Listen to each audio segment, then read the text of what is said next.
The following presentation is a gift from the team at Streamline Publishing, publishers of Fine Art Connoisseur, Plein Air Magazine, and weekly newsletters Fine Art Today, Realism Today, Plein Air Today, and American Watercolor, and events, the Plein Air Convention and the Figurative Art Convention. We offer over 400 different art instruction tutorials and ultra high quality video by the world's leading artists. If you like what you see, help us support our artists and our team with your purchase. Each video aired has a special discount code for today only in the comments section with a link to the video offered. And to see everything we do, or if you want to receive notice of new releases, new products, and new events for artists, simply click the other link, which says, see everything we do. Thank you.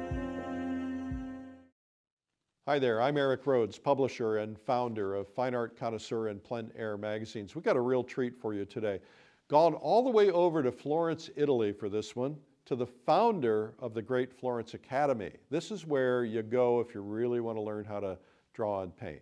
The founder of the Florence Academy is Daniel Graves, and this video is called Old World Portraiture. Okay, we're at the stage of the development of the portrait where I've blocked in the big shapes in charcoal and white chalk. And I'm going to go ahead and start laying in some of the darker values with a kind of transparent brown. This brown's going to mix a little bit with the charcoal that's already there, and that's perfectly fine. That's part of the plan. So as you'll see, it'll get kind of sharp and muddy, but eventually we'll blend all of those things into the transitions into the halftones. So I usually start off with a fairly soft brush, and I'm using a fairly fast drying oil. It's a mixture of black oil and normal linseed oil. I find that works really well for a block-in. I don't use much turpentine. I think it's really unnecessary. If you've got the right oil, it'll dry quickly enough and spread easily enough so that you don't have to use turpentine. And I don't actually like having turpentine in the studio because it really affects your respiratory system. So one of the most dangerous things in the environment, in the painting environment, is turpentine, because the fumes really cause havoc with your respiratory system. So, okay, Tim, you want to get into pose? Great. A nice kind of transparent brown, just to start laying things in. Most of these initial marks are kind of footnotes for me. I just need to know placement, and that helps me judge whether the next mark that I put down is in the right place. And I'll be constantly correcting the drawing. That's really what I'm focused on now, is not only blocking in the shadow values, but also making sure that I have the drawing correct.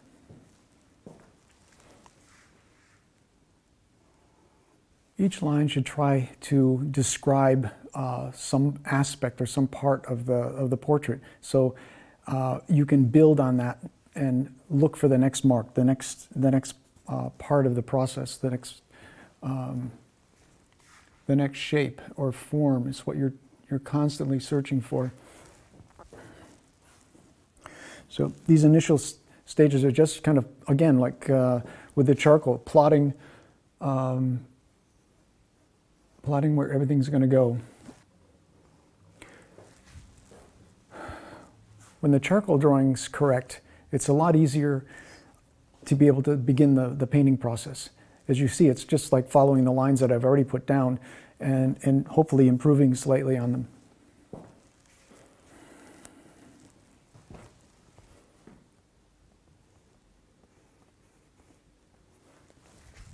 You should notice also that I'm moving all around the entire composition, thinking about how everything's fitting together at the same time. If you leave out anything, if you're actually just focused on the head and not the body, then it's much more difficult later on to sort of stick the body onto the head. Much better to sort of conceive of the entire composition all at the same time, no matter whether it's a landscape or whether it's a portrait. By moving around, you're reminding yourself and thinking about how everything fits together.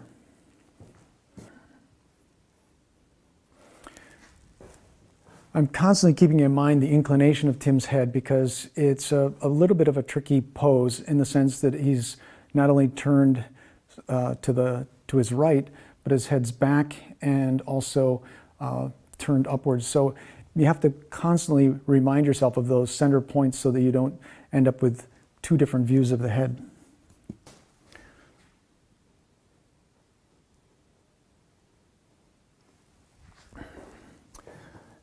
Now I'm purposefully blocking in a kind of geometric form to maintain as much of the strength of the forms as I can. So I don't want things to become over-modeled in the beginning or too soft. That's so easily achieved later on as you're painting. So if you start off with things fairly blocky and fairly straight-lined, it just adds more structure, more strength to the process. I'm also focusing on trying to keep my brush strokes as long as possible, not to make them too short, and partly because it forces you to think about a larger area of the figure. So if I was to go up and just take little 1 inch or 3 centimeter brush strokes, it would look really choppy. So by extending them, lengthening them, it forces me to look at a larger area. I'll be looking at from his wrist to his elbow and putting in the line that represents that just roughly, but more fluidly. So you have a sense of the movement of that whole area. And I'll come back and later refine it, make it a little bit more accurate. But that energy, that kind of fluidity, you want to build in right from the beginning.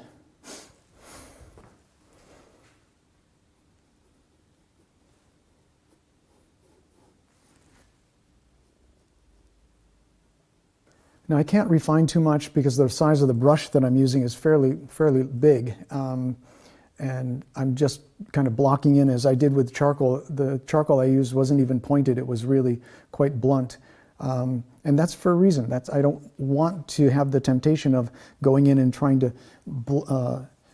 organize the smaller halftones and so forth. I really want to focus on the larger aspects.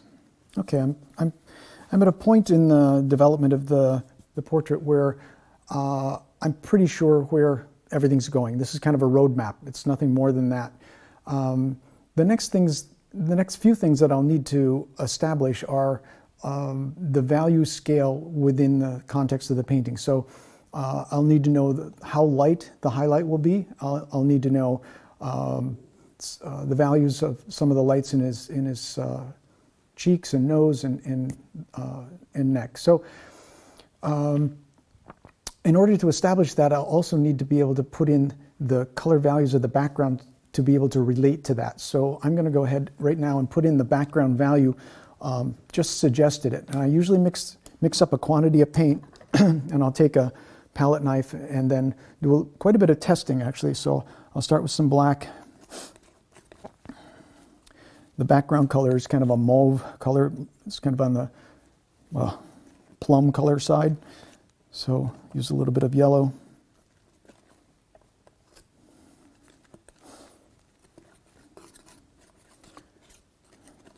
Touch of white.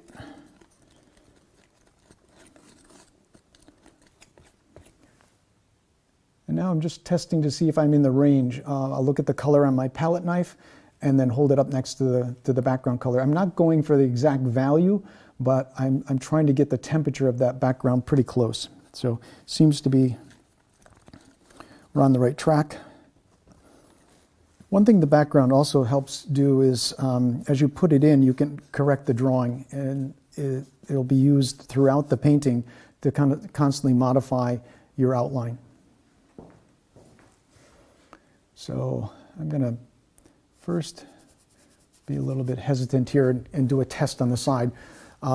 I often recommend this to students to make sure that their background color is pretty close. So if you put a little bit of color right at the edge of your canvas and then close one eye and then look behind and compare the value, color value that you see on the background, you can get an indication if you're close. Now, as you can see, mine is slightly darker, but I'm going to go with that anyway because I'll be lightening up the background in various places to adjust the transition between the head and the background. And I prefer to have a little bit darker background in the beginning than one that's too light.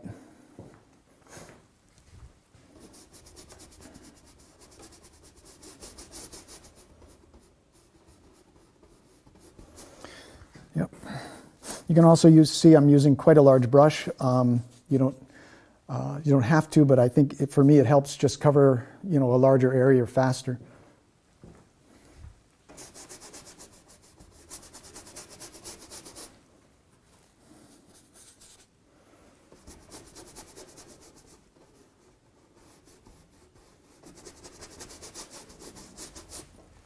The paint that's going down is fairly thin. I've got quite a bit of oil in it, but it's, again, a fairly absorbent surface.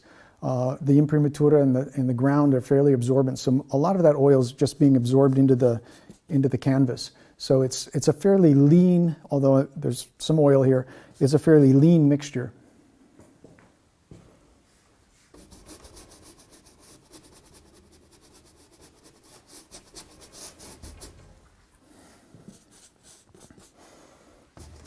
Okay, this is a little bit like house painting, but you got to cover the canvas, so start somewhere. This also sets up some value so that you can relate the light values on his face to the background. And without it there in the beginning, it's just more difficult.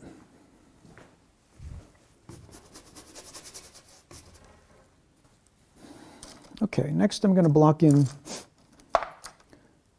the larger shadow areas on his head, because once I have the background in, I can adjust fairly easily. And again, it's still this mixture of black and vermilion.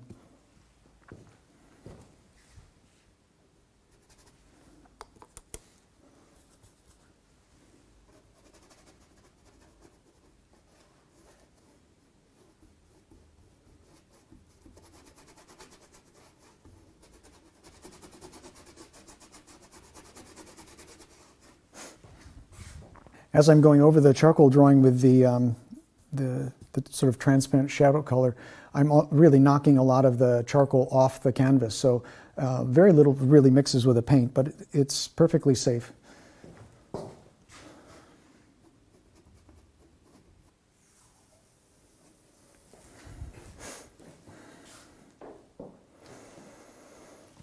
Take a quick check with the mirror.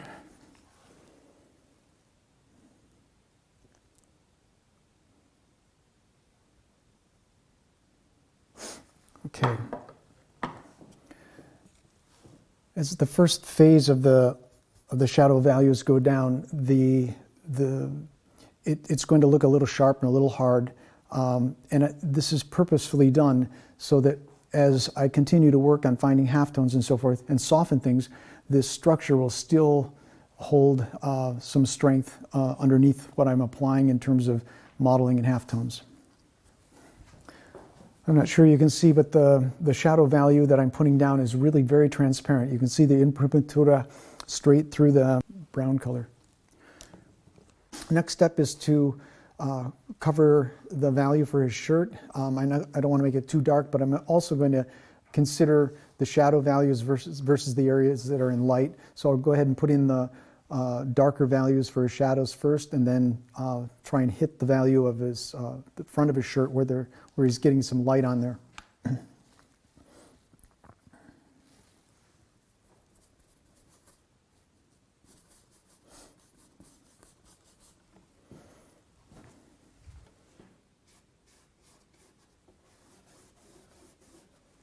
I'm going to probably add blue to this this mixture so I can get closer to the shirt color. Right now I just have black.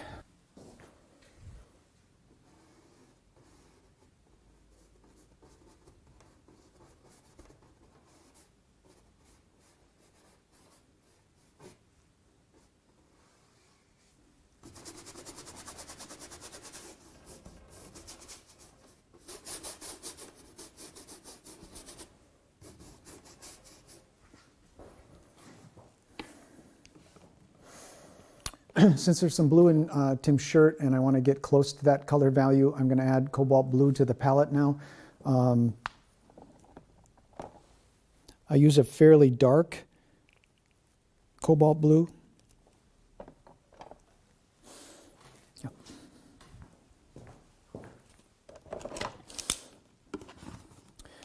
And again, I should mix up fairly large quantity of this color because I'm going to cover the shirt in one go.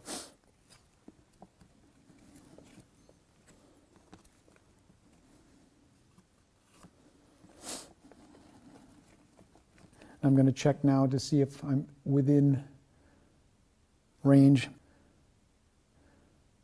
Again, as I use the palette knife, by holding it up and closing one eye, I'm able to get a good read on whether the color that I'm looking for is close. But the final test is really putting some paint down on the canvas.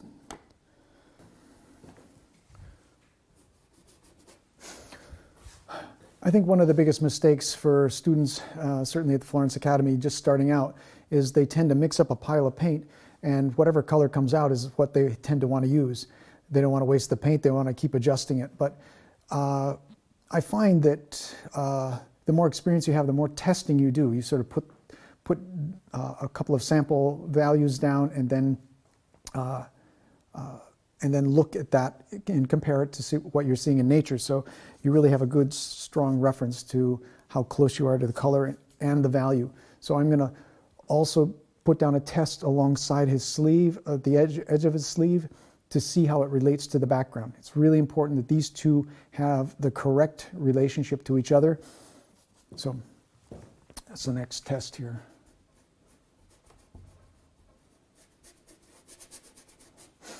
Now, if that value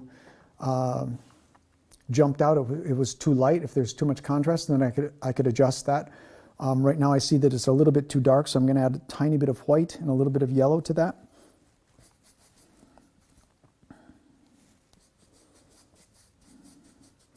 And see if I can get a little bit closer, maybe a touch of red as well.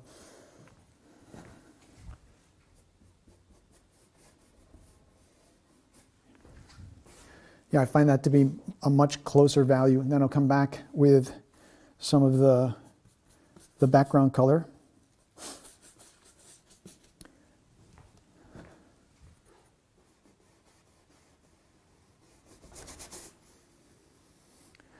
And then step back and check to see if that relation is pretty good. So for checking color values, I use the regular mirror.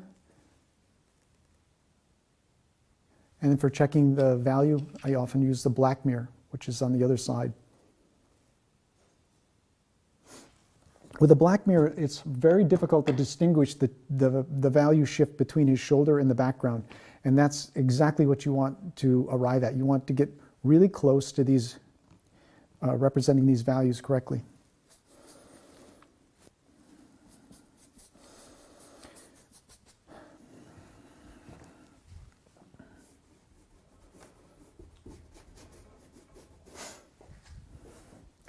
Normally, I would cover his whole shirt, but for the purposes of speeding things up and having the demo go smoothly, I'm just going to put in a section of his shirt and then continue on with painting his head.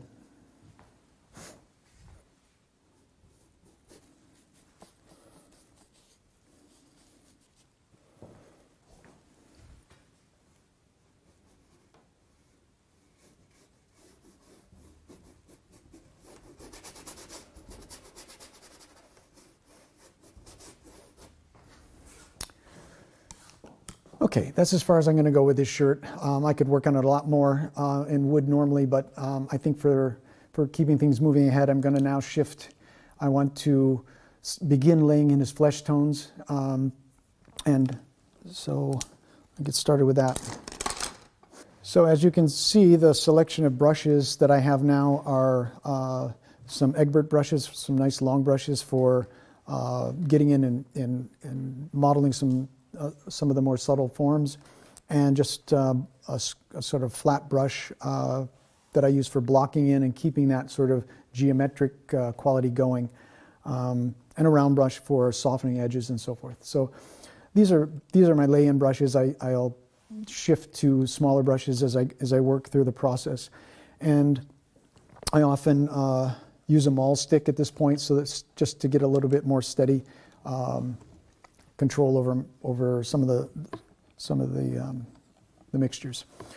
So I often will mix up a quantity of flesh tone, but in this case it's fairly small, so I'm going to just use my brush to mix up the flesh tones.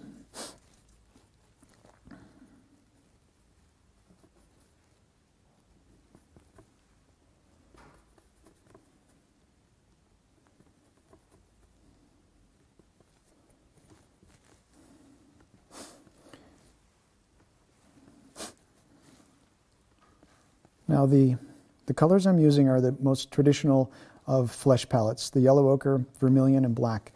Been used for centuries, and it proves to be, I think, a great combination, obviously with white, but it's a really good combination.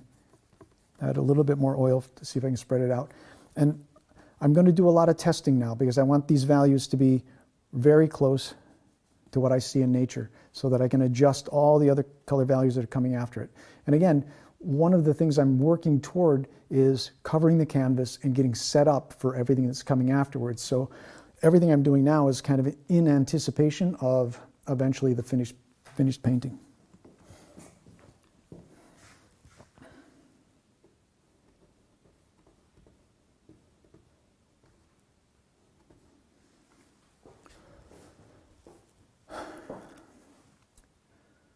Okay, my guess is that value is just a little bit light for what I want is a darker halftone, so I'm going to adjust that slightly.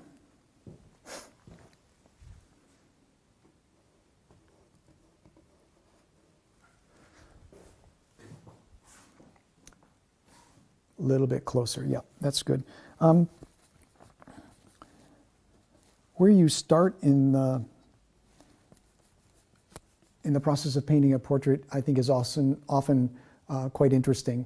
I think through the years I've always begun portraits by modeling the forehead, and for me it's a convenient place to start because it's a large area, it's a simple form, and if you get that right, then most everything else follows along behind. But there's no one way of doing that. You may want to start with the nose or the eye or whatever.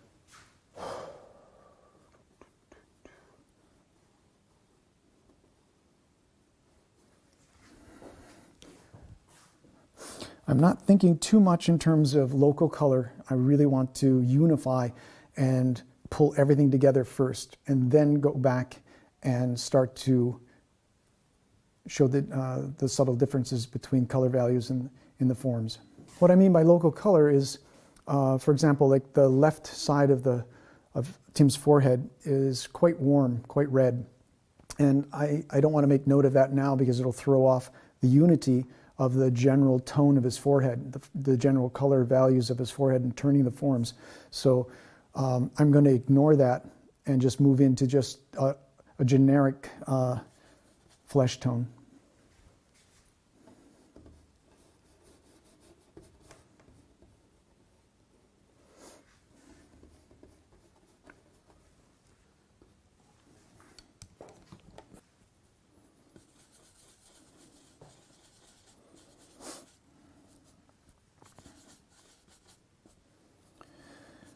Just briefly, the reason I've organized my palette the way it is because it represents the color wheel. So starting with yellow, if I had a lighter yellow, it would be here, like Naples yellow, vermilion, maybe an English red over here, the umber version, or if I used raw umber, it would be there. Black is the middle color, which would just, it's for me kind of a neutral, but it's definitely cold. And in here would be all the grays, and then blue, and then green if I use green. It's just a logical organization. I have white in the center of this simply because it's kind of the center of the color wheel, and easily find all my mixtures, and grays will be in here, all my flesh mixtures will be between the yellows and whites, yellow and red and white. So it's just a simple organizational thing, but I think once you decide on how you want your paints, you should probably leave them in that position all the time so you know where they are and you don't have to think about, you don't have to look for them.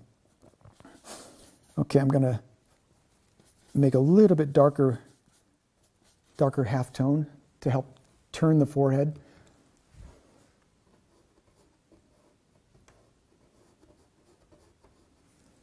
Could be a little bit warmer.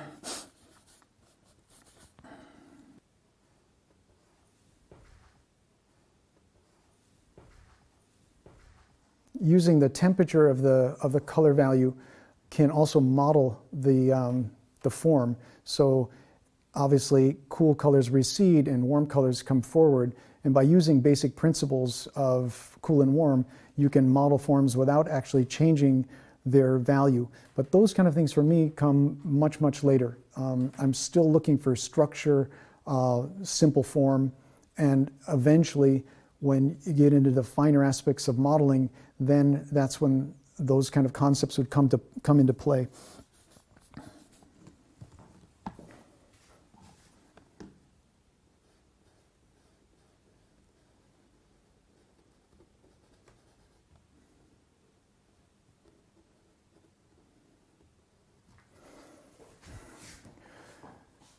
One thing that helps me stay broad focused is that I'm not wearing my glasses, so eventually I'll put those on.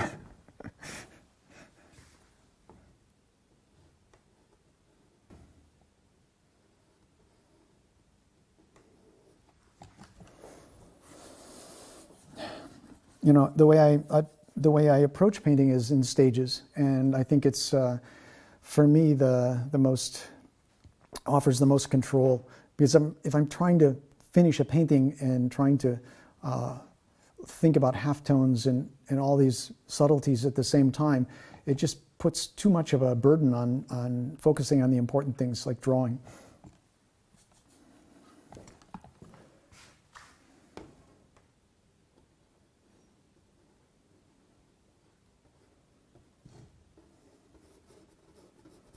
I just have this nice little shot of light on the corner of your cheekbone over there. I want to get that.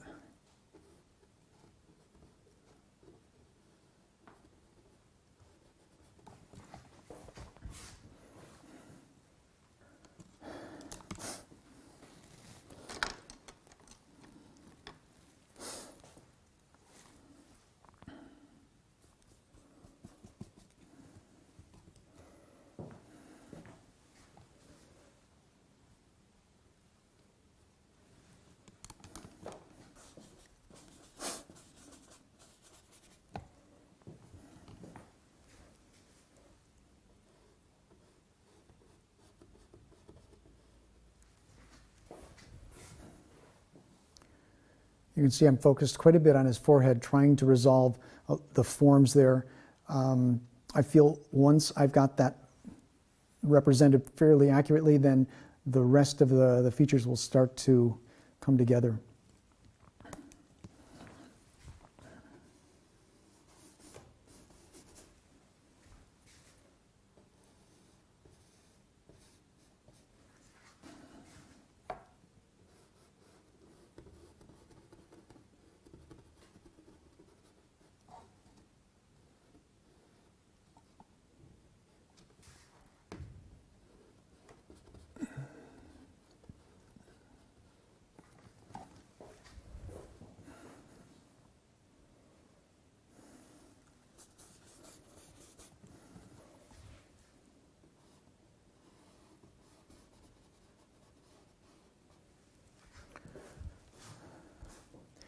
Again, as you see how I'm proceeding, a lot of what I'm doing is moving around the entire head, redrawing, making color value notes, just constantly preparing.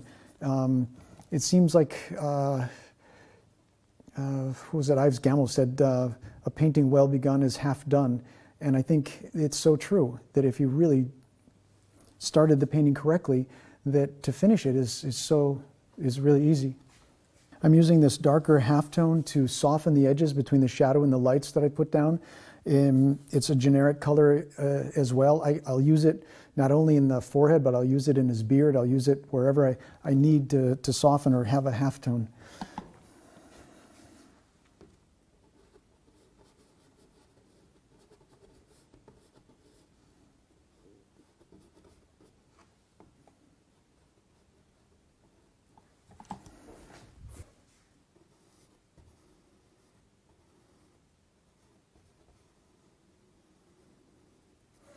There I'm using the brush with the background color just to redraw a little bit the outline of this head. You know, the angle is changing a little bit, and so I'm kind of making some very small adjustments, but important ones to get the left side of his head to represent what I'm seeing.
At this stage, there's a lot going on. What you're trying to do is balance everything at the same time.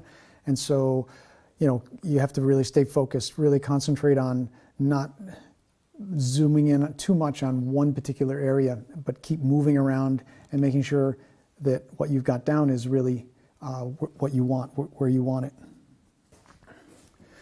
You want to try to avoid getting too many sharp edges at this stage. They're more difficult to get rid of later on, and if you can, try and make your transitions pretty soft, and then when you go back into them, it takes just one brush stroke to tighten them up if you need them to be a little stronger, a little sharper. Now, as a reference point, this is fairly interesting to you know, put down fairly early in the process, and I'll eventually take it out or go over it. Is you want some idea of the value of the highlight. So what I'm going to do is just put a mark down on his forehead where I think we're close to the value that I will see as a highlight. And you can see it's far from being pure white.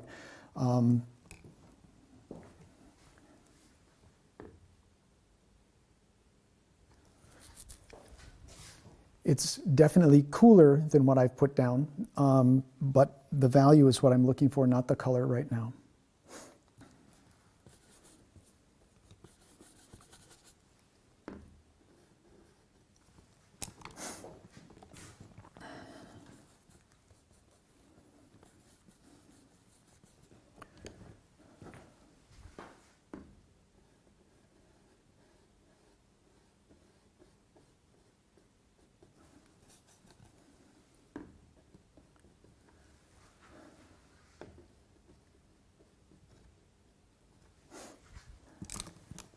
There's a written account of an observation of John Singer Sargent painting a portrait, and they said it was like watching somebody fencing, that he would run up and put down a mark on the canvas and run back and then look and then mix up a color. And so the actions, the movement, really indicate a lot of the procedure and how you're viewing your subject. Edges are a whole topic of discussion, which I think is very, very interesting. And what determines the sharpness and softness of an edge is simply the contrast between the values of the two areas that are coming together. So if you have two really, really light areas and they touch each other, the edge will be quite soft. And same if they're very, very dark. But when you get great contrast between them, a very dark next to a very light, you're going to see quite a sharp edge. So you can use that principle to also indicate where you want to focus the viewer's attention. So if I wanted to emphasize Tim's eyes, which I probably will, the line over his eyelid will probably become quite sharp. And I'll soften maybe the end of his nose, which also could be sharp, but by making that choice to focus on the eyes, I can then determine how sharp everything else will be. So right now I have his cheek, for example, way too sharp, and I'll need to sort of go back and soften that. It's constantly controlling the edges, constantly asking yourself whether that's too sharp or too soft.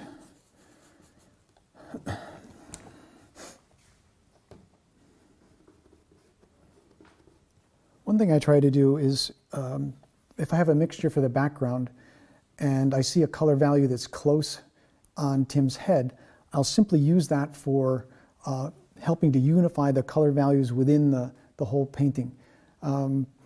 To make specific mixtures tends to break up everything, especially at this stage. So I'm trying to incorporate similar color values throughout the entire painting.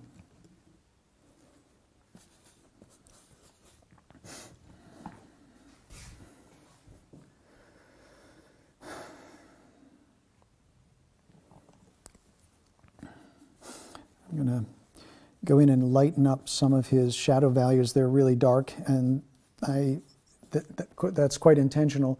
But at this point, it's starting to become a distraction. The values are not giving me the shapes that I need for turning the forms.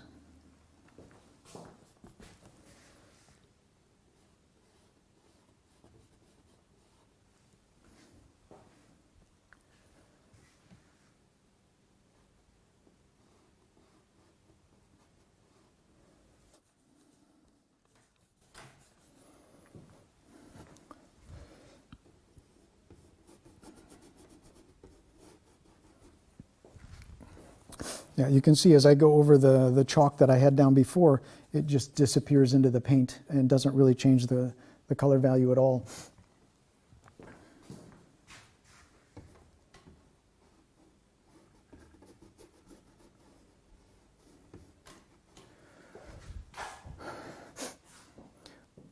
One aspect of this is very important to keep in mind is for example, the shape of light that is described by his shirt and the shadow on his neck.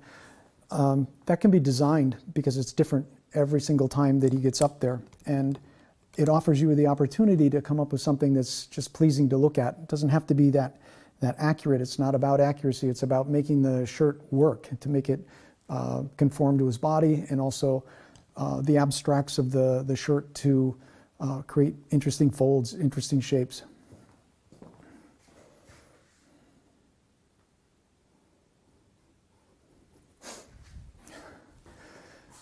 You know, painters like Zorn and Sargent were masters at creating amazingly beautiful shapes. So it's something to focus on and to work toward in your own work.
As you can see, I'm still using fairly thin paint and still just trying to cover the canvas.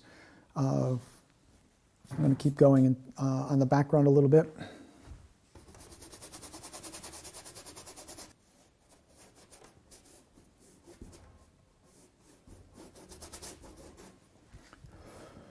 As you can see from my palette, there aren't a lot of different areas or globs of pigment and so forth. It's all variations of flesh tones and umbers and a few grays. And at this stage, this is exactly where I want to be. I don't need to have a lot of variation in color. The next phase will be to distinguish between the warms and cools and start to model the halftones.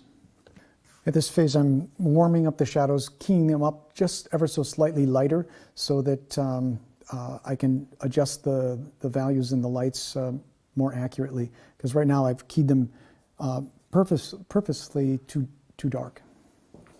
I think having a working method that forces you to think about the whole subject and stick to that is a really good habit to get into, because often I find, even in figure drawing, the focus often turns to just doing partial figures. And if you get in the habit of that, it's hard to get out of it. It's hard to sort of then really think about everything and finish it correctly, finish it to a high degree or completion.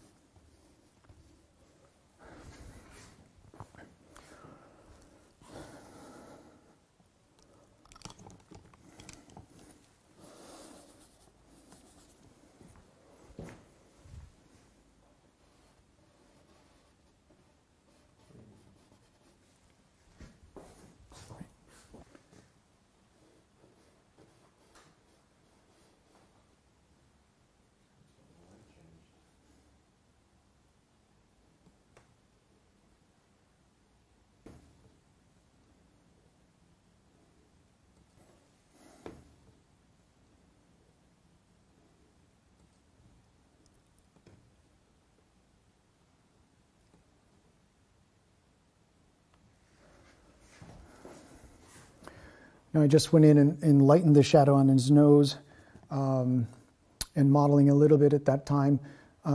It's still not exactly the right place, but I'm getting closer, and so I feel like if I soften the edges, I can place it on his face, the nose on the head, a little bit better.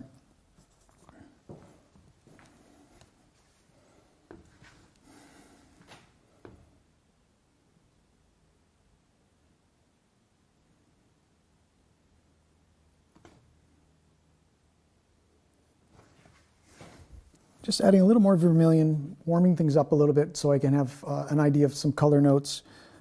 Just the first phase of starting to figure out where I want to go with the flesh tones. All the time I'm painting and at the same time talking, I still keep in mind the initial idea of where I wanted to take the painting. I want the person in the painting to look determined. I want him to give us some attitude. It's not simply a study of somebody's head, but it's a particular feeling that you get when you look at the painting. And I think with that, it directs a lot of my choices, a lot of what I'm trying to do. It's very subconscious. It's nothing like, mixing red and blue together and getting that color of. It doesn't happen that way. You have to. It's like a mantra. You literally go over and over and over in your mind where it is you're going and how you want to get there. And every single touch of paint is affected by the idea that you're moving toward that goal. You're trying to move in that direction. And you can change the direction. I mean, sometimes you find halfway through, it's not the right idea for this painting, and you can certainly alter it. But once you've altered it, then you stay on that path for a while. So it's a direction. It's a way of moving forward.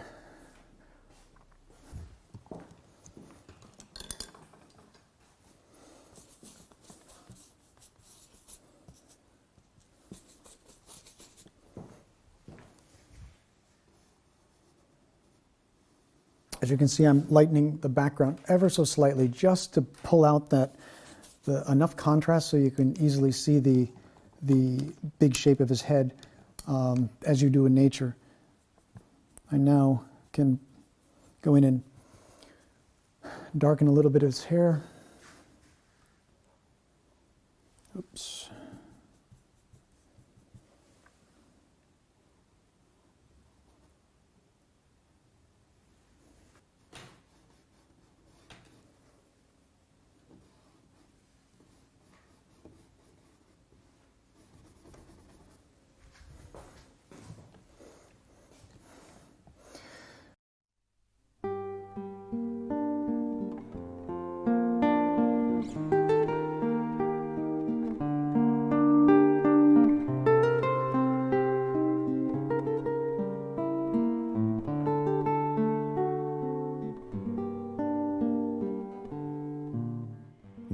from Streamline, the Florence Academy series, Old World Portraiture with Daniel Graves.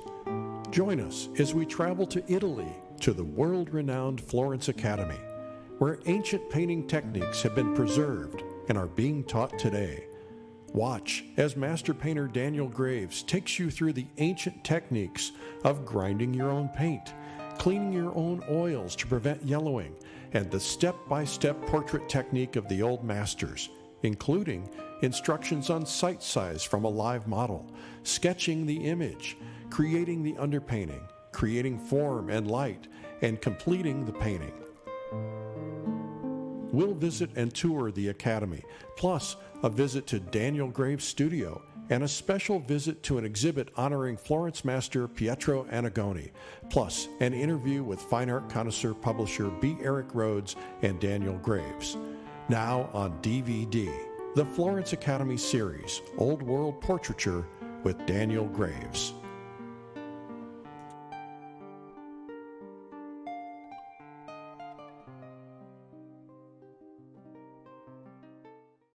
Well, that video is called Old World Portraiture. It's with Daniel Graves, the founder of the Florence Academy. And in the video, he goes into depth about making your own colors, cleaning your own oils, how they painted in the classical style in the entire process, start to finish, and a visit with him in his studio in Florence. It's pretty wonderful. You can learn more about the full-length video course at lilyartvideo.com. Remember, there's a special discount code in the comments section today only. Now let's get right to our interview with Daniel Graves.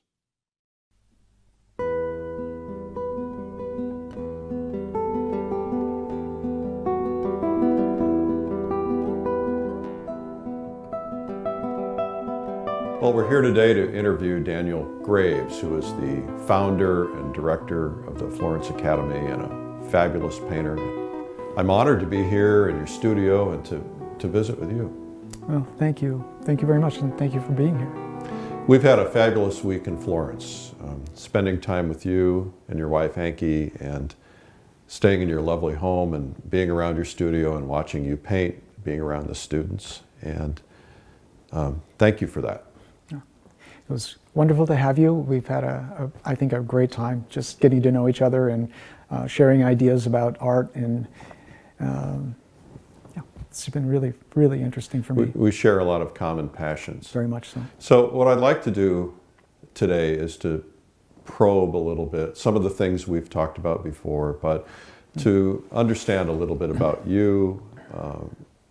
I want to understand what drives you, what drives the school, get the background, and let's talk about talk about art and painting and the things that we both love. Why don't we start with the very beginning? At some point, you were exposed to art as a child. Mm-hmm. Tell me about that. Well, I think it happened very naturally. And as a very young boy, I drew constantly. And that was the one way I think my parents could sort of quiet me down and make sure that I wasn't getting into any trouble. So I felt very comfortable drawing and exploring the things that I saw in my mind's eye. It was just not drawing objects that I was looking at, but more creating images from my imagination. And I think that's sowed the seeds for what I do today, that it's still a pursuit of looking for a way to get these images in my head onto a canvas. And yeah, it started at a very early age. And my mother was very supportive. I had a great, wonderful family. Great support from both my parents, and had a wonderful sister who, she was the kind of genius in the family. She went on to become a biochemist, and I'm so proud of her. But yeah, my pursuits were very much supported, and my mother signed me up to do perspective classes with a local group of women that were learning to draw, and I constantly felt like I was being moved in that direction. At school, you took regular art classes, and you were expected to experiment with materials, and And I think that didn't interest me that much. So I kind of had a period where it wasn't as interesting to me. You had last night we went to an opening, which we're going to talk about, and one of the instructors, your sculpture instructor, was saying that you went to the same high school and you had the same art teacher. Exactly, and that was a big turning point in my life. Tom O'Brien was just, I think it was his first or second year teaching when I went into his class as a junior, and he really had a passion for art and knew a great deal, taught us how to draw, started off drawing objects in still life, and then eventually we were drawing the figure in the class, clothed figures, but still, his heart was in the right place, and he had the right experience for what I was interested in. And I think he inspired so many people that that was a really important point in my career. And then he helped me get into university and sort of, got me started. So you went to university to study art? Yeah, went to the Maryland Art Institute in Baltimore. And there I studied with Frank Russell and Joe Shepard. And Joe Shepard was the first connection with the past. And I knew that from an early age I was interested in making images that were significant and beautiful. And I just was dying for the techniques to be able to do that. And everyone I had met up until that point had no real knowledge that connected the dots. And it was Joe Shepard. He was the first person who had trained under someone who had trained under someone from, it goes all the way back to France in the 1880s. And he was the one who pushed me to come to Florence, that he had met Pietro Annigoni, who I think we'll talk about later, and said, this is the place to be. So that also encouraged me to seek out and to learn as much as I could in terms of technique, in terms of the tradition. And what year were you in art school in Baltimore? That would have been 72, 73. So at that time, that period of time, traditional academic drawing and artwork was very out of vogue. Very much so. And so did you feel like you were a loner because of your interest in this? Were there other students at that school who were interested in that? Yeah, there were. It was a small group. Joe had a fairly large following, maybe 30, 40 people that were interested in traditional. He taught anatomy, which I think he had a fantastic methodology for anatomy. To this day, I still can draw the bones of the skeleton from my imagination because of his class. It was based on memorization. So we drew the skeleton, the muscles, and then we had to continue drawing them until we could memorize them. And then the exam at the end of the week was to be able to draw them all from our imagination. So that kind of shifts gears a little bit. But since you brought it up, anatomy is something that a lot of artists don't understand and don't necessarily feel it's all that important. Why is it important? It serves as a kind of structure, if you will, and it's not that you necessarily see all the aspects of anatomy when you're drawing a figure. You don't, but it helps you to make better choices, stronger choices as you're drawing, and it also gives you confidence. You're understanding the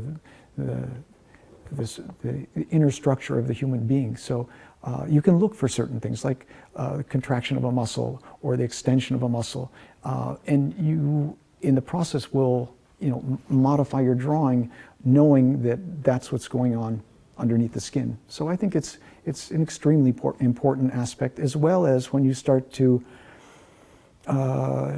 if you're going to draw a figure from your imagination and you have memorized the proportions of the human body, you can do it much more accurately. And you were telling me about the schools back in the 19th century, about the Tell me about the sergeant entry exam that you read about, because I think yeah, that's just recently. very interesting. Yeah. It was fascinating. He had written a friend quite a long letter explaining that he was in the middle of the process of entering the École des Beaux-Arts, and he was really frightened about the aspect of having to draw a figure anatomically correct from his imagination as part of the entrance exam. And it went on for, I think, around 3 or 4 weeks, so it was quite extensive. And that's just to get into the École. That's not something after you're in the school. It's an entrance exam. So we've had a chance to talk quite a bit about the past. You said to me that the best painters alive today can't hold a candle to even the second-tier 19th century painters. Tell me about that. Yeah, it's a pretty strong statement, I think, and it's not to say that we don't have some phenomenal artists. I think I want to make that perfectly clear, that I think what's going on today, this resurgence of realist work is really exciting, and there's some phenomenal artists. But what I'm talking about is more or less the technique, the basic criteria for judging a competent academic painting. And that's slightly different than, talking about whether something's art or not. And I think, you look at some of the academic drawings that came out of the École des Beaux-Arts, and nobody's ever heard of these people, and they could draw circles around everybody today. And their understanding of anatomy, their understanding of modeling, their proportional sense is just amazing. And I think Annigoni is one of the people that, one of the last people that really drew at that level, that he had a real strong understanding of the human body and was able to express that so beautifully. Well, today we have kind of a rapid society. People want instant results. People join schools and want to become an artist overnight. And at that time, the program was 7 years. That's right. Today, 7 a years, typical program is 3 to 4 years, probably, right? Yeah. Well, there's a different kind of student today. I mean, we're far more worldly wise and far more in tune and have access to a lot more information, I think, than they did in the 1880s.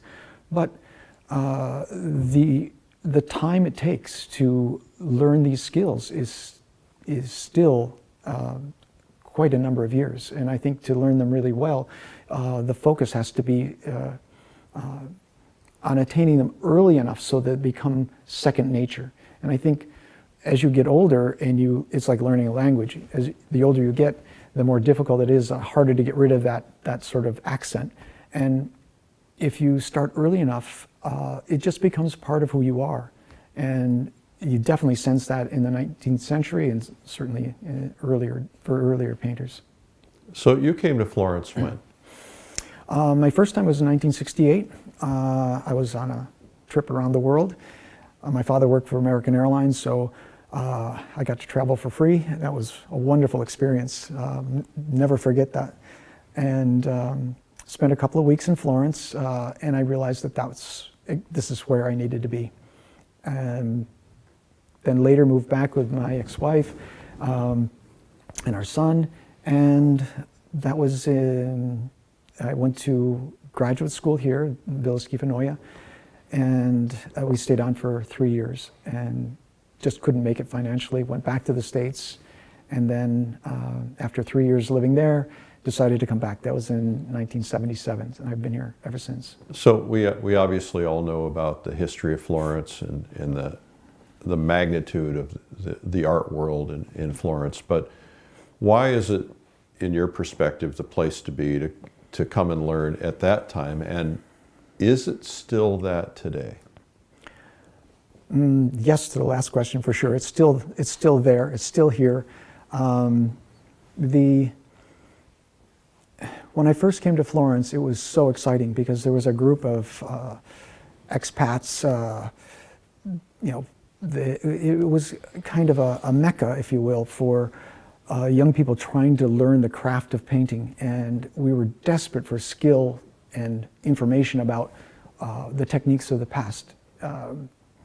It was the one thing that with that knowledge, with that understanding, it would impact your work tremendously. And we knew that. We knew that there was a methodology, there was certain principles that guided these painters to be able to produce work that were incredible.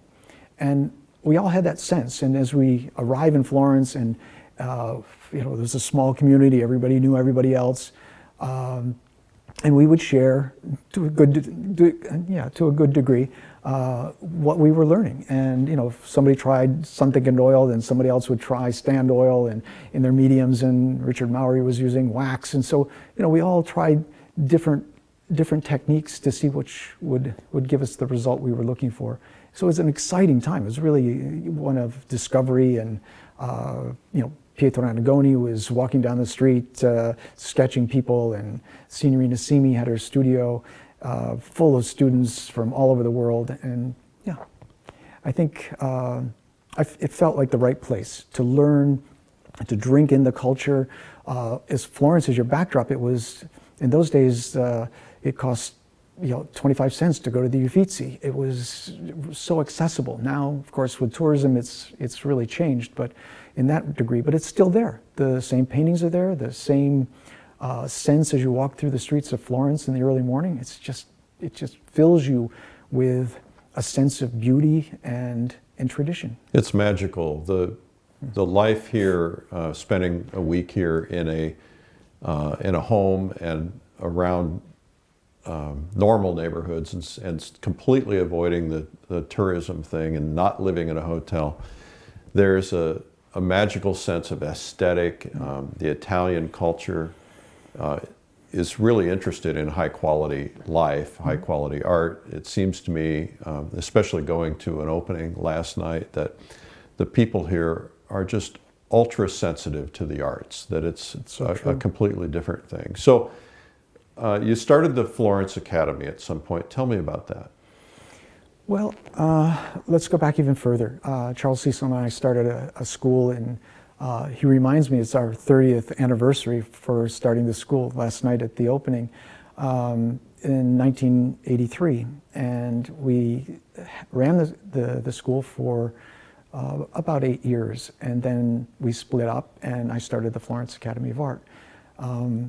The idea behind it was I had a couple of personal goals that I thought very important. If I was going to teach, I wanted to make sure that everyone who came to learn this craft was treated equally.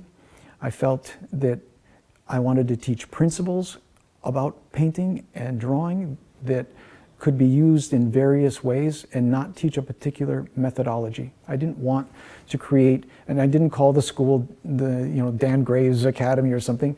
I wanted it to be more universal, and I don't want to create mini versions of myself. I thought, what would I want? What did I want in my education? And those kind of principles kind of answered that question for me.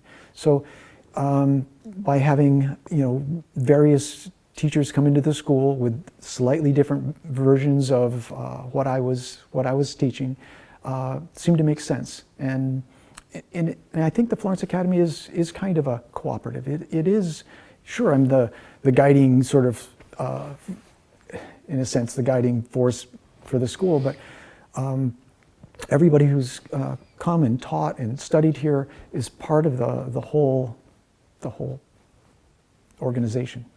And your school's a nonprofit. It's a 501c3, and that's not always the case for a lot of art schools. How does that make a difference?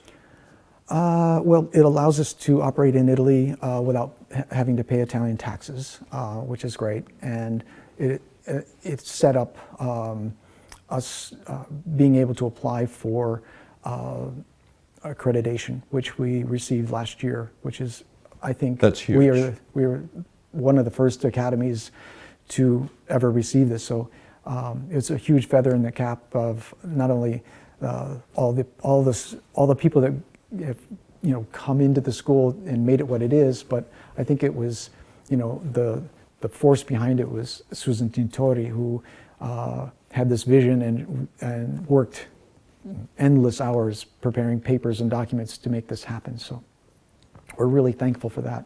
So what's that experience like? Say I'm a kid that doesn't want to go to college because I can't find a college that teaches the kind of art that I want to learn, and so I'm 17, 18 years old. I come to Florence. What's that experience like for them? Is it a tough thing to adapt to, the language, the culture, living here, the disciplines of the school? One of the unique qualities in the school is that we have students from something like 35 different countries this year. And the unifying factor is that everybody's struggling to adapt to the Italian lifestyle. And I think if the school was in the States and everybody was American, then you wouldn't have that same kind of cohesion. Everybody becomes, it's strange, the small cliques of students that hang out together, but they form really important friendships that last a lifetime. We've seen this, since the very beginning of the school. So that's a really wonderful part of the school, that people from all different cultures come together to do one specific kind of activity in that realist art. So if I send my kid to school over here and they apply themselves, what can that student expect by the time they're done? What can that parent expect for their kid? The Florence Academy of Art is a technical school, and what we really are focused on are teaching the skills that are necessary to then continue to work on and improve your ability to make a painting or sculpture. And it goes in increments from the very easiest assignments where we're copying bark drawings, to cast work, and then right into oil painting. And this progression is very calculated, and every skill that's absorbed from each lesson is used for the next. It's a very logical approach. It's one that we've been refining, and it's still not, where it should be or where it needs to be, but we're making progress. It's exciting. I mean, you have a new student who's had experiences someplace else or wants to do a particular kind of painting, and they come in with this new energy and new ideas, and we can try them out, see if they work, and in that way, I think, the Florence Academy is a work in progress. We're constantly trying to improve what we're doing, and no one can do that alone, and that's what I find so exciting. And this is what keeps me involved. I think what energizes all of us to continue to paint and to believe in what we're doing. Help me understand the parallels between the school today and the program compared to perhaps the 19th century training, and how does it perhaps differ? It differs in that it's much shorter, and we've already pointed that out, but I think we have extended the time working from the figure, especially in the early stages of the training, because it takes longer to absorb the procedure. So it's just, we've realized that people that come in to the program that haven't drawn the figure very much really struggle to put together all the elements to make the figure actually look like they're standing there and look like they're alive. So by extending the model time, it gives them a lot more, just plain, time to analyze the figure and to try things out. If you rush through it too much without experience, you just make a lot of mistakes. And later on, the model time that we have for the intermediate and advanced program, it's cut shorter because they're able to deal with all these elements in a shorter period of time.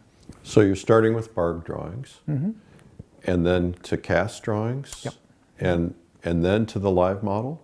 No, the live model from day one. From day one, Day really? one, yeah. We half day, with the model, and then half day with either bargs or casts or eventually still life. So the progression, you're constantly, from day one to the last day, half your day is working from the model. And I think it's so important. And the students really have to have a pretty high level of commitment, because they, from what I understand, they're working pretty long days, because they have sketching sessions in the evenings, and exhausting but exhilarating. Being at the school and seeing a combination of young faces, young people who are extremely interested in learning these processes, but also there are people in there of all ages, people my age, people older, and they're learning and they're studying, and it's really exhilarating to see them working that hard, and to know that at the end of that period of time that they devote to the school, some of course keep staying on. I met Nelson White, who continues to study. And they just blossom. It's so amazing you showed me the student work in the gallery, and to watch the level of art and to see how a student starts. You see these early students, and some of them were very, very rough in the very early, I think this is the first or second week of school, is it not? That's right. And so some of them are very rough, of course, which, and then to see the graduate students and the work that they've done, which blew me away. It was absolutely incredible. I think that's our best advertisement. And I also want to make it clear that, we accept students not because they're experienced in what we're doing. But so there's no entry exam? Well, there is, in the sense we look at portfolios, but what we're looking for, people who are really interested in working from life, that they'll sit down and make a drawing of a tree or a bike or a portrait of some friend, but they've done it from life, and they're just really trying desperately to put down what they see. Those are the people that interest me, because I think they fit into our philosophy and what we're trying to teach. And we're not looking for accomplished painters. We're not looking necessarily for people that have already gone through a great deal of training.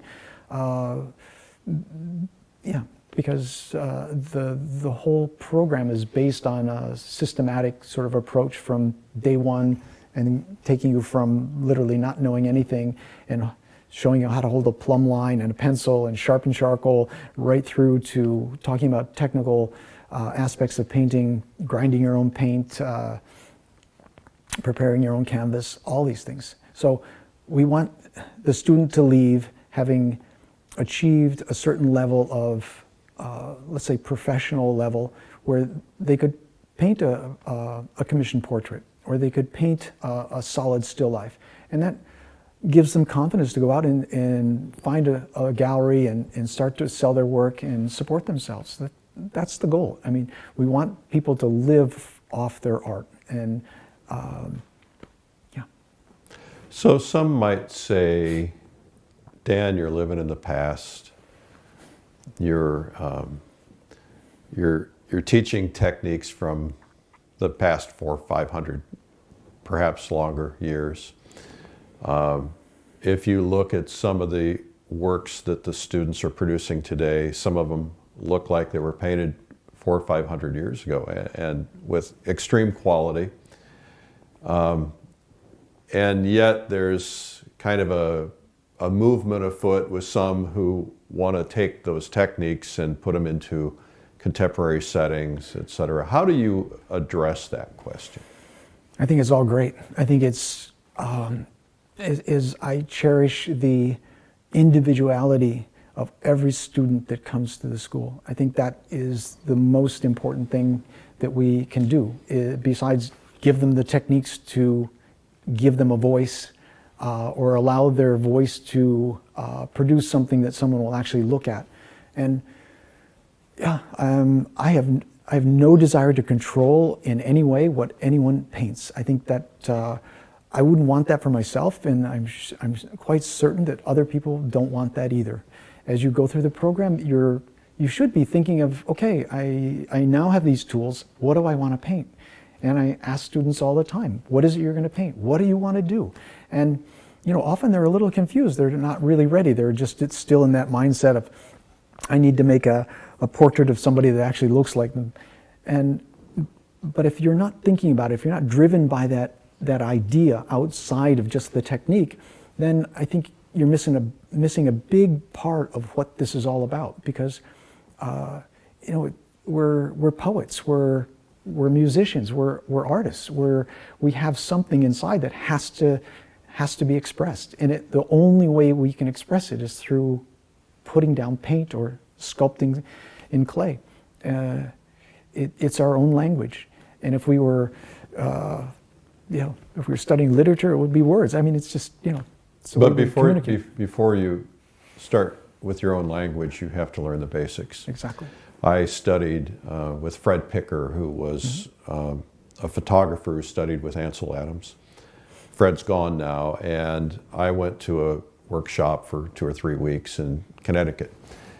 And I wanted to go out and do these beautiful photographs, and he had us focusing on technique.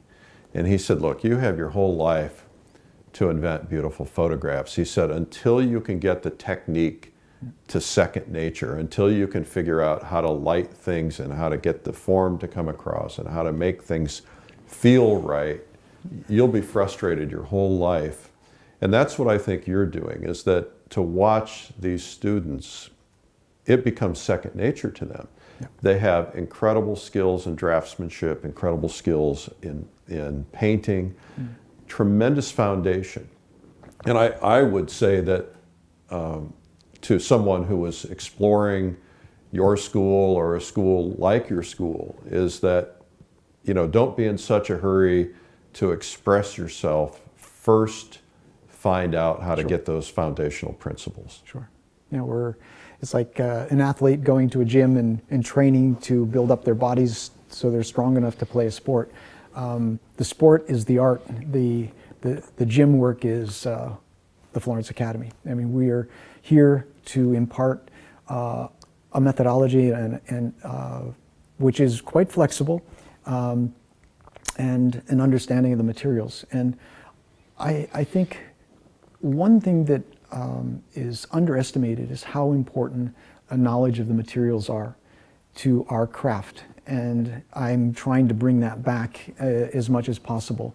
One of the reasons I came here was because I found that if you walked into an art supply store and you asked them about the grounds that they were using to prepare their canvases or the colors that they were selling, they would sit there all afternoon and talk to you about them. They were really knowledgeable. And this just, you know, I just drunk this in along with every materials book I could get my hands on, from Merrifield, Eastlake, all of them, and just poured over all the recipes and tried everything I could to just to understand what it was I was using. And this not only builds confidence, but it also builds, hopefully, a solid painting that isn't just tinting the canvas, but you really gain a sense of control over the medium. You can make your paints dry slow or fast. You can enrich them with fatty oils that leave brushstrokes or don't leave brushstrokes. You can add varnishes that make the surface extremely hard. I needed to know all of that as part of one's education in creating a painting. It's an image for sure, but it's also an object. It's the painting itself. I love to go to the museum and get down close to the floor and look at the raking light of the surface of the canvas, because it tells you volumes about how it was constructed and what was the artist was concerned with. When I see paintings that are just an image, or the big concern was just to put down, and it could have been in tempera or any other medium, I love the fact that oil paint has such a range that you can go from really extremely thick paint to the thinnest glazes, and how the greatest artists used all of those techniques to their benefit.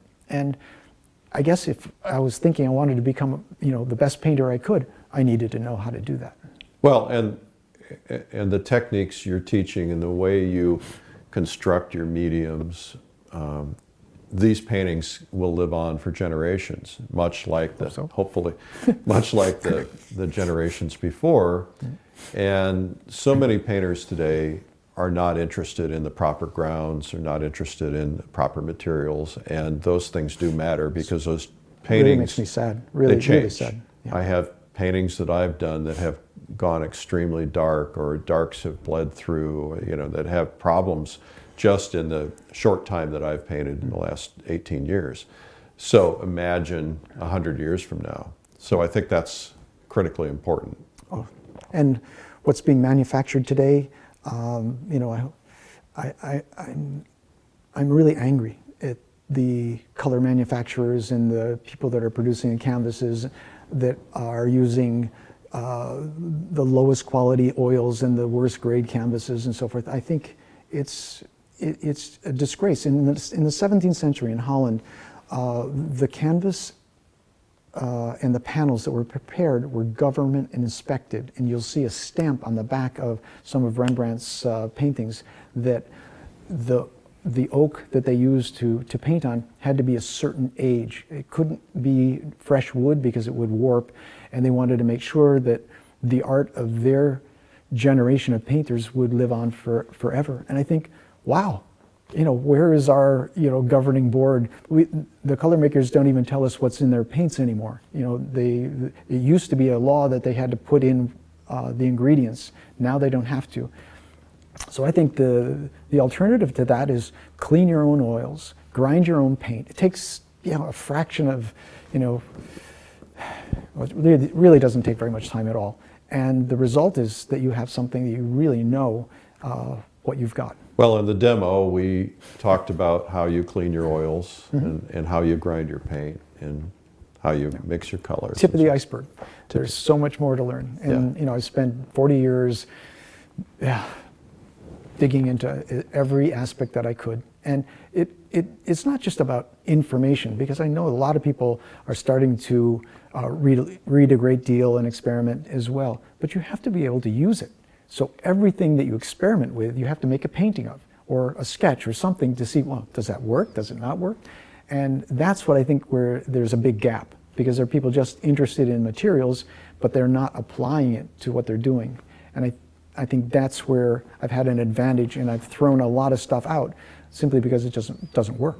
One of the things that's exciting for me, I first learned to paint when my wife bought me an art lesson, and I encountered a man by the name of Jack Jackson, who had studied with Signorita Simi here in Florence, and also Ives Gammel and Frank Riley. And he told me about the lineage of Signorita Simi, and then her father, whose name was Philadelphia, and then he studied under Jerome, and That's correct. I don't know who Jerome studied under, but the lineage, and I think that's really not only fun to be a part of that, but also important because these things get passed down. You had a couple of major influences in your life here in Florence. One of them was Signorita Simi, and the other was Annigoni. Talk to me about those two people. Well, first of all, I never studied with Pietro Annigoni. He didn't take students when I arrived. Ben Long was in the studio, Gianni Cacciarini was there. They were his last two students, and both amazing artists. But he, like many other artists that are very focused on their work, didn't really teach. He just allowed them to sort of watch his working methods. And you can learn a great deal from that, but what you're learning is how he does everything, and that is one of the things I really wanted to avoid. So I was happy to study with Signorina Simi for a while, because the methodology was based on principles out of the École des Beaux-Arts. Very similar to Richard Lack's training, which I also studied with Richard Lack for a short period of time. And he was the one who introduced me to sight size, and this kind of methodology was used by Ives Gammel, who studied with Paxton, who studied with Tarbell, who studied with the École des Beaux-Arts. So there's this pedigree thing, which is interesting, but I don't focus on it. I think you just need them. You need to understand the principles and to start to apply them. It doesn't mean if you learn them someplace else that they're less important. But anyway, I think Signorina Simi was a real direct link back for me, and she had paintings of her father's all over the studio. We met and I have still friendships with people like Nelson White, who's still in Florence, and she had a real strong community of people around her that supported her, believed in what she was doing, and we all learned so much from her. She was tough, old school. When I was studying with her, she was 88 years old, and sometimes if you did something a little bit different than what she was teaching, she would just walk up with her hand and just kind of wipe out your drawing and say, start again. So and you'd sit there, almost in tears, and you think, okay, well, I probably shouldn't have done that. But she was a great source of information, and talked to us during the breaks about her education, her father, and Florence at the turn of the century. And but you don't teach the same way. No. You have a different philosophy about teaching. Yes, slightly. She had us all sitting down and way back from the model, very much like it would have been at the École des Beaux-Arts. Wasn't sight size. I think the artists of the time understood sight size. They knew about it. Carlos Duran obviously used it, and Sargent. But I think the methodology was comparative measurement, which works very well as well. And I think it takes a little bit more time getting used to it. The comparative measurement slows you down, whereas if you step back, as I was doing in the demo, and you can compare from a distance, it's just so much faster. And that's why I've chosen to use that, because it's just so much more efficient. But you mentioned that the way she taught was very old school, in the sense that extreme discipline. She'd scrape down your canvas. She probably is very tough on people. And you and I talked about how you want to be more encouraging, and at the same time, the students need to hear the truth. Yep. Tell me a little bit about that. Truth is priceless. To be honest, without having an agenda, is, I think, the respect that you have for between the teacher and the student, because your nerves are raw out there. I mean, you're just struggling. You're trying as hard as you can to make that cast drawing look like the cast, and somebody could come in and reduce you to tears in no time if they were just being brutally honest. So you have to have this trust. The person who comes in has to be sensitive to where you are, how thick-skinned you are, whether you can take a tough criticism that day or not. And so it's a really, personal, hands-on, delicate process, learning this craft. And so we're all, nurturing each other along, supporting and helping and being honest. But if you're not honest, you're not helping anybody. If somebody comes in and says, oh, that's beautiful, and it's not, then what's been accomplished? Nothing. You're a pretty multifaceted guy. I never understood that about you until I spent a week with you here in Florence. You do wood turning and make these beautiful bowls and beautiful wood products as a hobby, I suppose. My free time. You do unbelievably incredible etchings. Thank you. Tell me, what is most important in your life? Family. Absolutely. Without any question. And I think the best thing I've ever done in my entire life is not a painting, is my son. And I'm really proud of him. And I have a wonderful relationship with my wife, who, I love dearly. And that's my source of, inspiration, of energy, of who I am. Yeah. Nobody's on their deathbed and says, gee, I wish I'd done one more painting. Do they? No, in fact. But, those are the things that are really precious in my life. And, I'm so grateful, so thankful that, I've had these people in my life that mean so much to me. What I think is interesting about you is that in this world today, even in Italy, there's a huge temptation to follow the money. In America, it seems like everything's about the money. We're following the money. The culture we're in a highly charged media culture. You're making tremendous sacrifices in your life. You devote your life to the school. It's a nonprofit. Nobody's getting rich. Yes, you sell your paintings and you have a fabulous following and tremendous collectors. But you could be following the money a lot more. But your heart is all about the students. You'll put the students first before you put your own painting first. That's my perception. Yeah, it's a tough balance. Sometimes you've got to go back and forth a little bit. Sometimes you've got to have that time for the painting, and sometimes students really need you. And so you're going back and forth, and hopefully the priorities don't get screwed up. I mean, for me, it's always been family, and then painting, and then the school. But they tend to bounce back and forth a little bit between, out of necessity. Yeah. So what would you hope that 100 years from now or longer, when your name is mentioned, what would you hope they say? Oh, gee, I don't know. I think I've always, tried to be a good person, and tried to be a good father and husband, and about painting, I think, I've always tried to make a painting that has some significance and some beauty that people would respond to. It's not something I can control, and but it's.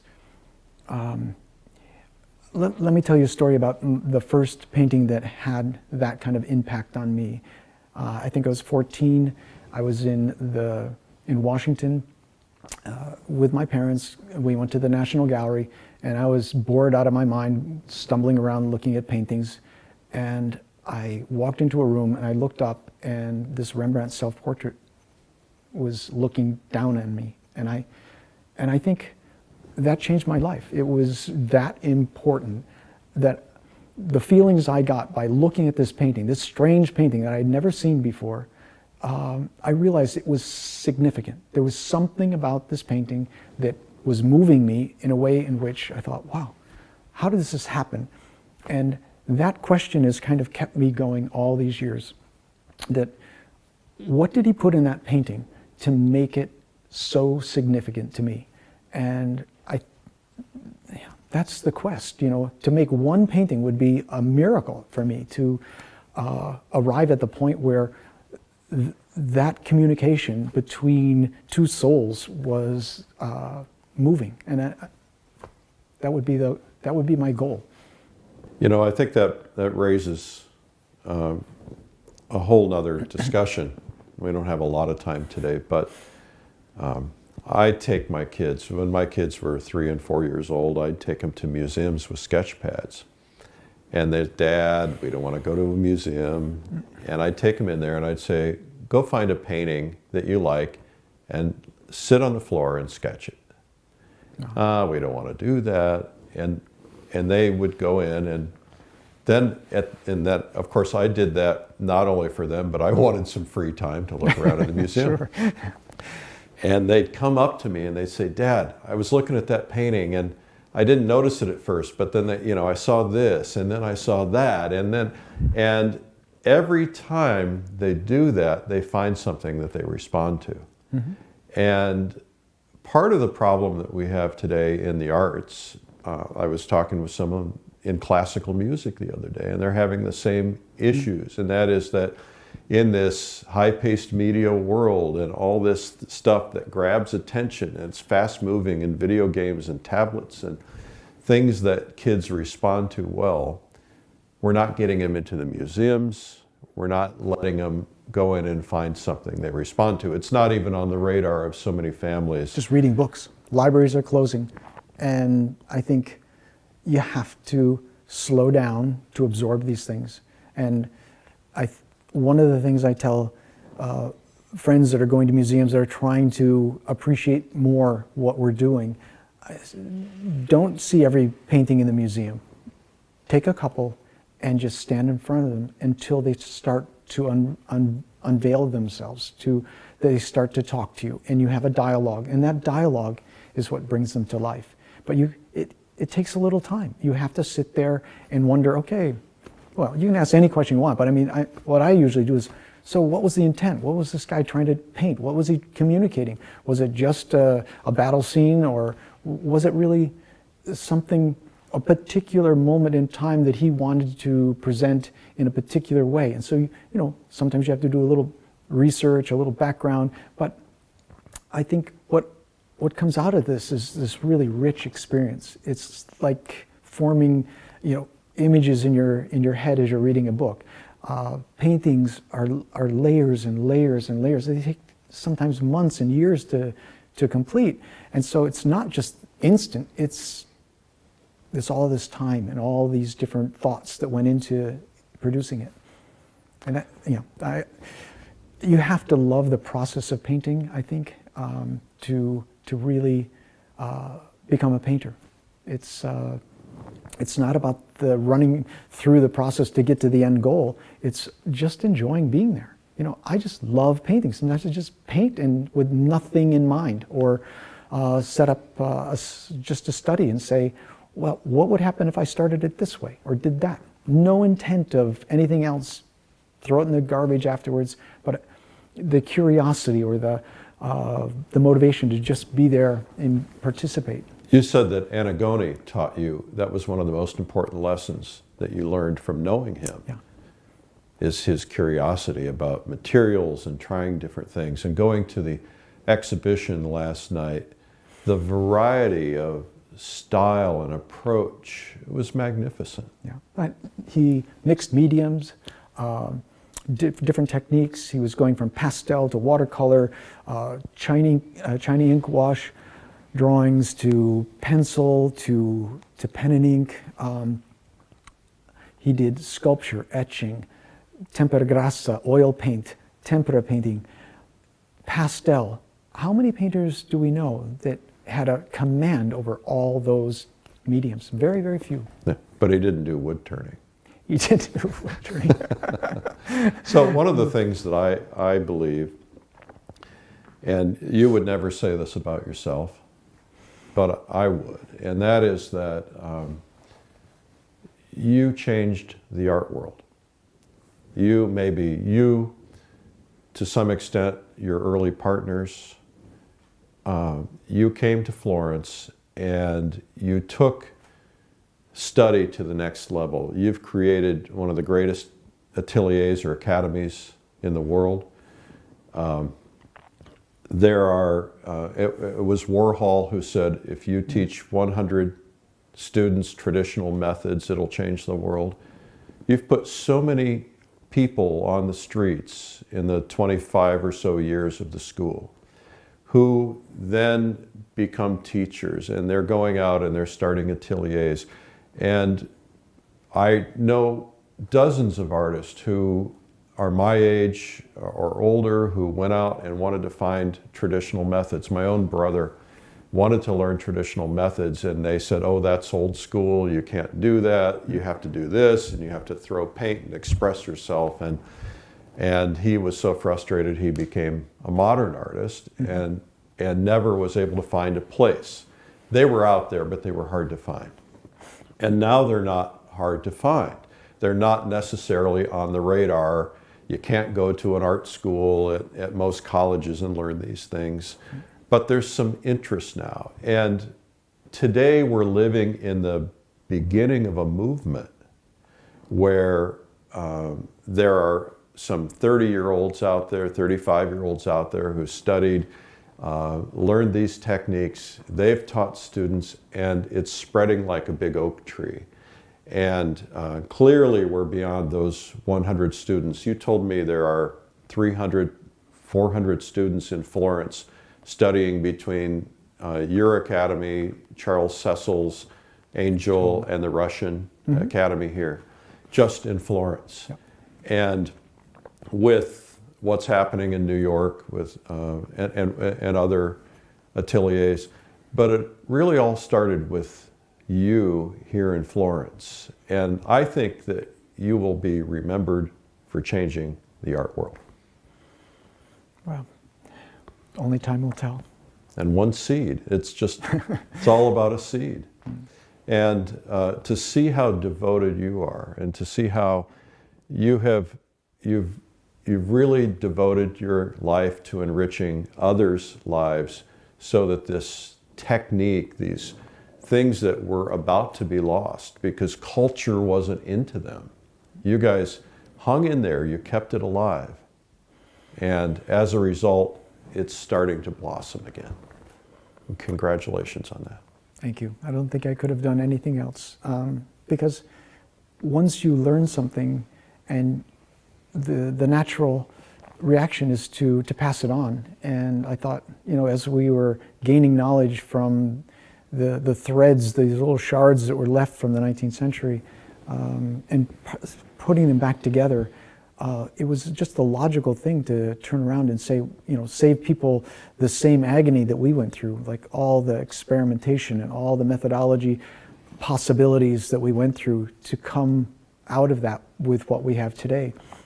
It's taken 25, 30 years to arrive at this point, and it's fine-tuned to a bit, but we've still got a ways to go, and that's the exciting part. You know, I still have a vision to put the Florence Academy of Art under one roof. We're working on that, and you're I in think it's five different buildings. Five different Florence. buildings, and I think the community of artists would gain partly having sculpture and maybe an etching class and a drawing, have it all together, and I think it would be easier to manage, and the community would definitely benefit from that. So, and you do a lot more than what I expected. You have, you not only have drawing and life drawing and painting, but you have écoché, sculpture, Anatomy, etching, art history. anatomy, art history. It's phenomenal. well, I've tried every year to add something new, and I think by putting that pressure on all of us that are in the administration and all the teachers, to just up the ante, because I know that by putting that kind of pressure on all of us to do something a little bit better means that we pull our resources together even more and say, okay, where are we lacking? Where are the weak points of the curriculum or the buildings, the didactics of the school? And by either expanding or adding another course, it generates a lot more enthusiasm. People have been with us for a year or two, see that we're making an effort. And I think it's our duty. I think it's, it's been driving me all along, so we just, continue to do that. It's interesting you said it that way. It's your duty. Yeah. You have this sense of responsibility to history. Do you have any final thoughts? I've really enjoyed this last week, speaking with you and sharing your ideas about what's going on in the art community. Being in Florence is a little bit detached from reality. From reality, Our reality, but from the art world in America for sure. And I think I'm so grateful. I've found, or maybe they found me, but all the people that have come into my life through the school, the wonderful relationships I've had with galleries, it's just such a wonderful life. I wouldn't change a single thing. I think you can measure one's wealth by how happy they are, and you're looking at a really happy guy. I'm so happy that the school is what it is, and that I'm able to sit in this amazing studio and paint whatever I want to paint. So, yeah. Well, that's Daniel Graves, and the video is called Old World Portraiture, and you can learn about the entire full-length video at lilyartvideo.com. Remember, we have a special discount code for you today only in the comments section. Make sure to pick that up. Also want to remind you guys, we have a free video. It's 2 hours in length, $107 value, and it's called 97 Amazing Painting Secrets from the World's Best Masters. You can get it by going to 97tips.com. Well, thank you for watching. I'll see you tomorrow at 3 p.m. I'm Eric Rhodes.